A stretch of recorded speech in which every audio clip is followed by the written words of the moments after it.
এটা হচ্ছে অন্য টিমটি হচ্ছে কন্যাশ্রী ক্লাব।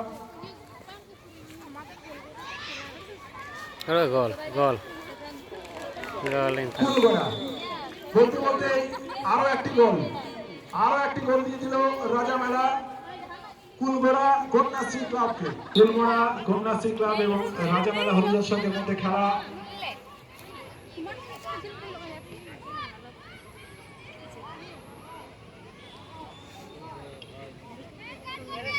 আমরা একজন মহিলা ফুটবলার পিঙ্কিকে পেয়েছি, তাকে আমরা মঞ্চে এসে বসার জন্য অনুরোধ করছি। আমাদের মহিলা ফুটবল টুর্নামেন্ট দ্বিতীয় পরিচালিত, আপনারা দেখতে পাচ্ছেন খেলা শুরু হয়ে গেছে। ইতিমধ্যে 2 গোল দিয়ে রাজামেলা হরিজন সংঘ এগিয়ে আছে এবং আক্রমণের ঝাঁজ তারা বাড়িয়ে চলেছে, অর্থাৎ আরো গোল সংখ্যা যে বাড়বে সেটা আমরা বুঝতেই পারছি। তারা ঘিরে ধরেছে কুলমোড়া কন্যাশ্রী ক্লাবকে। সুন্দর শট, আবার একটি গোলের সুযোগ, একটুর জন্য বল মাঠের বাইরে চলে গেল। যাই হোক, ইতিমধ্যে 2 গোল দিয়ে দিয়েছে।